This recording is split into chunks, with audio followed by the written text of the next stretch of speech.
I know life a little bit better. My thoughts are a little bit more true. My opinions are a little bit more true. I need to solve something so that I won't be lacking in the future, so that I won't feel this void in my chest. Never-ending chase. We are never, ever, ever content, and we never stop. Science cannot explain this.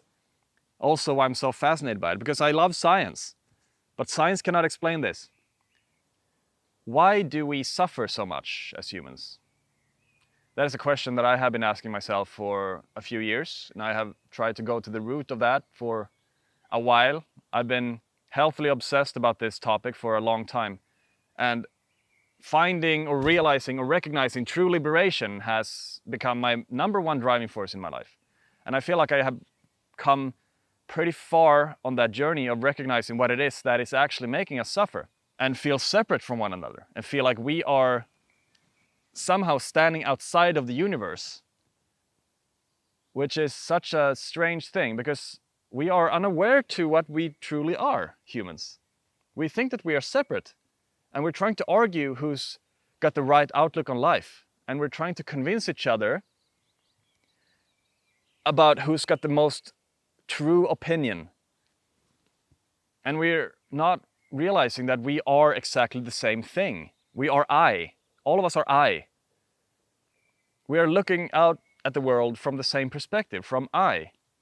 But we get lost in thought, we get lost in our personality, we get lost in the stories of who we think we are.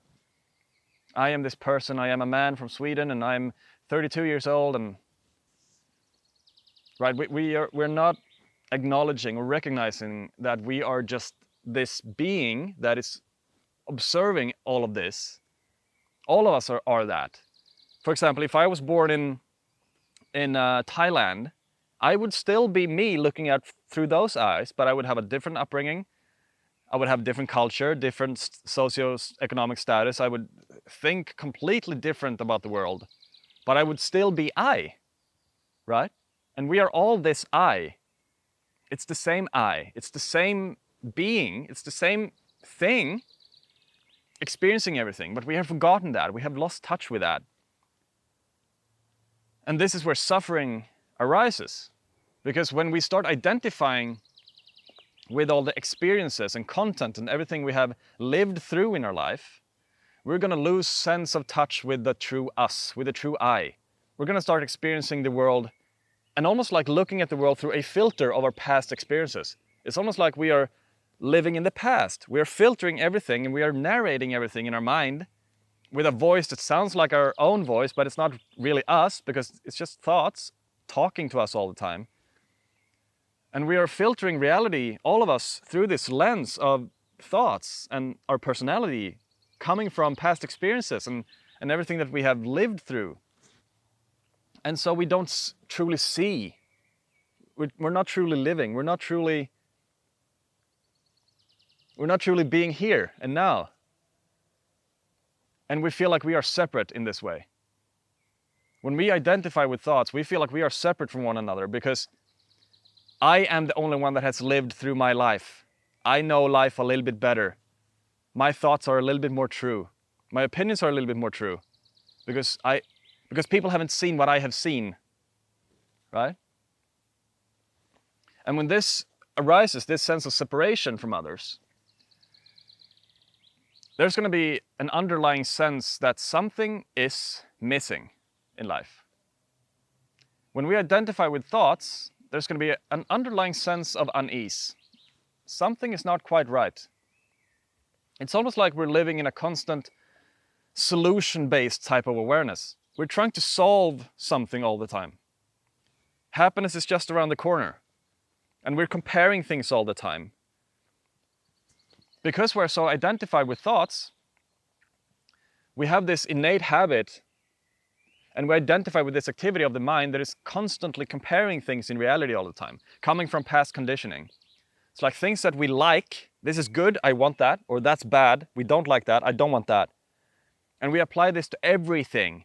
We apply this to thoughts, we apply this to emotions in the body, we apply this to sensations, we apply this to opinions, to beliefs, to people, to food, to everything. We apply this to everything. This is good, I want that, I need more of this.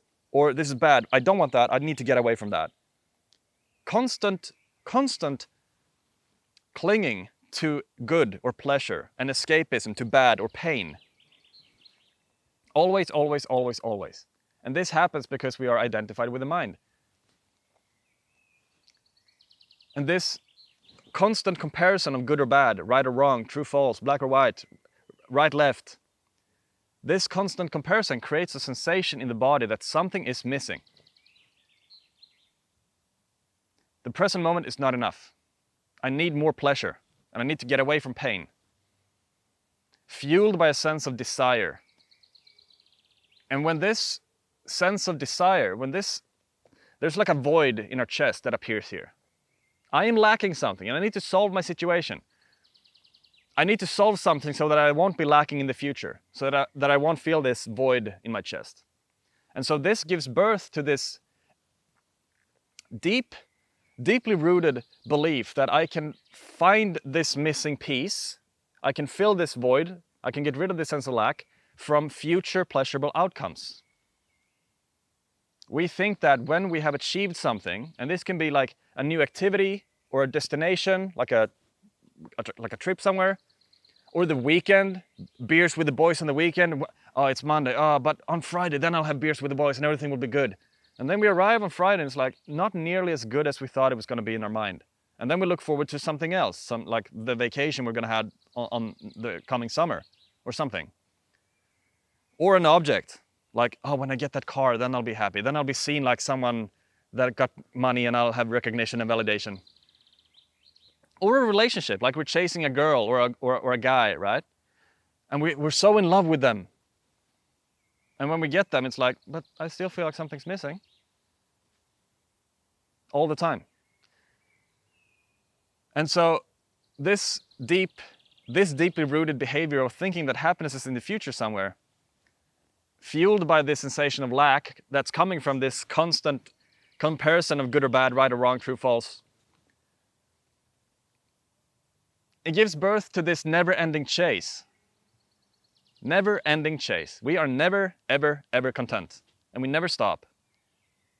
And we don't feel grateful because of that.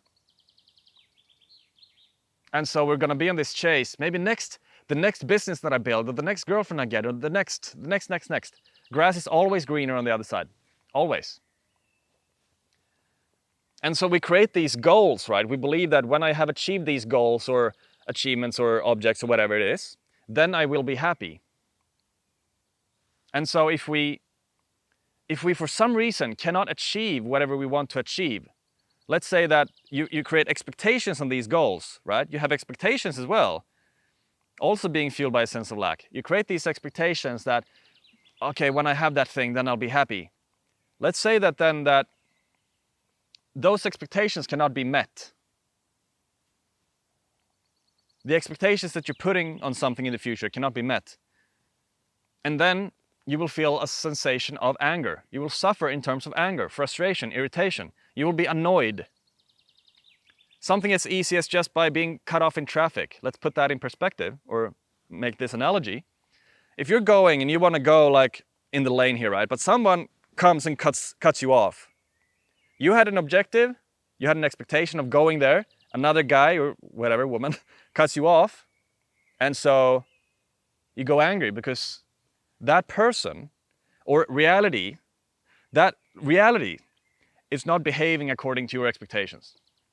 So when you are too focused on an object or a goal or an objective or something that you want to happen, you expect reality to provide that for you. And if reality don't provide that, you will suffer in terms of anger, frustration, rage even sometimes. And so what this thing does in us, when we think that we can fulfill ourselves through attaining some pleasurable outcome in the future, there's going to be another type of belief that takes birth here. And that is that we will always think that we are in control of reality. Right? Like I said, reality has to play according to our terms. I have expectations on reality to always please me. And if reality can't live up to that, then I'll be angry. And so we think that we are control because of that. We think that we can control reality. We think that we somehow is the puppet master of reality, and that everything has to go according to our plan. And if it doesn't go according to our plan, then we will feel frustration, like I said, or rage, or some type of anger. But if we feel like we are losing control, this is very interesting. If we feel like we, for some reason, are losing control, let's say that time is running out somehow, or we think that something bad is going to happen to us. We're losing control. We're not sure what we're going to do. We get stuck in fight or flight. We get stuck in survival. Basically, all of these things are survival. Lack or desire, or anger, all of these things are desire. But we get stuck in fight or flight. We will get scared from the thought of losing control. When we cannot be a puppet master of reality, when we give up control completely, and when we learn to rest in the space of not knowing what's going to happen, if you play with that thought to never be in control ever again, typically what's going to arise there is a lot of fear. Because we have been conditioned to believe that we are in control of life. Just because I can fulfill myself in the future with attaining pleasurable outcomes and find fulfillment and happiness from goals, I believe that I am in control of my own destiny. I am in control of my own fulfillment. I am in control of my own happiness. And if I feel like I'm losing control, then I will feel a sense of fear, like stress or worry or panic, perhaps. Right? If you've had a panic attack, if you think about it, that's basically what it feels like. You're not in control. What is happening? You have no control. It feels like somebody's pulling the rug under your feet. So losing control makes us suffer with fear. Nervousness or panic or stress or worry or anxiety or anything like that. It's when we feel fear when we are attached to a negative outcome in the future. When we believe that a negative outcome is going to happen, we feel fear. We feel like we are out of control and we need to control everything so that doesn't happen. That is why we feel fear, because we think that we have a negative image of the future in our mind. This can't happen, this can't happen. It's a worst case scenario, right? And we're trying to control everything so that doesn't happen. And if if our controlling is not enough, then we will start feeling more fear and more fear and more fear. And so this is what I have learned from the mind, or let's say the separate self, how the separate self stays alive. The separate self stays alive in this way, because when we are identified with all these things, we will feel like we are separate all the time. We won't be able to feel like we won't find belonging anywhere, because we're constantly looking for something in the future. But what the mind truly wants, what the mind truly seeks, is belonging. Right? What the mind truly wants is the sensation of belonging. It's like, I belong, I'm safe, I'm fine, I don't need anything, I'm whole. Right? That is what we all want to feel. But we're looking for that in beers with the boys, or smoking a joint, or a success, or sex, or something in the future all the time. We think that that is going to satiate the need that the mind is always striving for. We think that the next thing is going to be the thing that's going to give us what we're looking for, right? And so when we are in this chase, we will constantly feel like something is missing, and we will constantly feel like we are separated from people. And we haven't been able to figure this out yet. And the Buddha thought about this 2,500 years ago, which is amazing in my opinion. But the interesting thing is that when we stop looking, when we give up the pursuit of happiness, that's when we will start finding this belonging. Maybe not instantly, but we have to fall back into our true self enough times so that there's no question left in our mind that this is exactly what I want at all times. I don't want anything else than to just rest as my own self, my true nature, my own being all the time. I have done this process for a long time. I have tested this for a long time. Can I give in to my desires and still be in touch with my true nature? No, I have found that to not work. And if you have found that to work for you, then please let me know in the comments, because I'm interested about hearing about that. But as soon as I feel a little bit of a distress, or I feel like something is lacking, all I need to do is just rest back in myself. That which is looking out through my eyes. That which took birth, right? That which saw reality for the first time. When I connect with that, I find what I'm looking for. I find that belonging. I don't feel separate anymore. I see I in everything and everyone. I see I in dogs. I see I in trees. Everything is I. But the problem is that us humans, we have an I in the mind. And this I is separate. This I thinks that it's separate from everything else. And this is why we suffer so much, which gives birth to all of these things that I just said. The comparison, the strive for happiness, and the need for control. Yeah, it's been a long journey. It's taken me a few years to get a good understanding, I think, about this. And it's good to have more knowledge and wisdom around this topic and to be able to sink deeper into this. But our true nature is it's not knowledge. It's not from the intellect. It's not in the mind at all. We want to be able to fall back into that which comes before the mind. That which is aware of the mind. Just pure awareness. Just what we are, what we took birth as, what we are, what all of us are, what everything is. Everything is that. But we have forgotten that. And this is what I help people with my coaching. And this is why I'm so passionate about it, because I know that it works. And the reason I'm so passionate about it is because I used to be an atheist. I used to not believe in anything in particular. And so, and also that science cannot explain this. Also why I'm so fascinated by it, because I love science. But science cannot explain this. It is the divine spark in all of us that is shining through, and we all have it. And when we just rest as that, everything's perfect. We don't need anything else than that.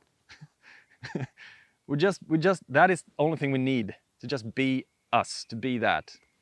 So if you're interested in coaching, click the first link and we can have a chat and maybe we can work together.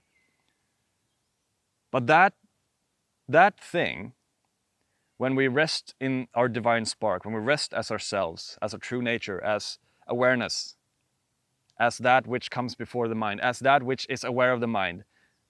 When we rest as that, we find everything that we have been looking for in instant pleasures, or long-term gratification as well, or delayed gratification. We find that, right? And that doesn't mean that we shouldn't pursue things at all. But what I have found in my own journey is that instead of me expecting happiness to come from future achievements or goals or whatever that is, my goals arise out of fulfillment already. It's like I'm already happy. I'm already happy, and that's why I want to do it. So my goals have changed a lot. I used to strive for things that was going to make me improved, make this I improved somehow, what I thought, more status or fame or power or money or something like that, right? Or more recognition, validation, for example. But it's never enough. It's never, ever, ever enough. We're not finding happiness in that pursuit. But when we learn to come in touch with our true nature, and we feel that happiness already, we find that fulfillment, that which we are looking for, that the mind is looking for, we find that by not doing anything. But when we rest as that, the goals that is going to come out of that, the goals that come out from that, those are much more inspiring, and you already are fulfilled. It's like it becomes the happiness of pursuit instead. It's like you do this because you love it. I love this, that's why I want to do it. So you're not focused on the outcome of the goal anymore. The outcome of the goal is just a bonus to the actual pursuit of the goal. And that's what I've found. I'm not expecting happiness to come from the future. I'm not expecting myself to be Kim in 2.0 just because let's say that I become a billionaire. I'm not going to be some different person. I'm still going to be me. I'm still going to be Kimmen. I'm still going to have my weaknesses and my strengths, and I'm still going to be probably older, so I'm not going to look as good. Jokes.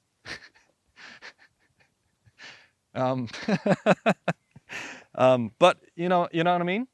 It's like I'm still gonna be me, right? And so when I pursue things from fulfillment and from happiness, everything changes, and the goals will become like more at least for me, more experiential. Like I want to go and live on a sailboat, or I just want to record videos and edit them and talk to people that might be interested in listening. There's no objective to it, to the thing. So it's almost like we give up the doing aspect of needing to be the doer to pursue our goals. We just do things because we love being. It's like our authenticity is shining through, so we are being that. And when we are being that, we naturally attract and align with our goals even better. We feel abundant there. Instead of feeling like something is lacking, I'm abundant. I have everything I need. I don't need anything. I'm already fulfilled. And from that, everything arises, or everything, it's like you become magnetic instead.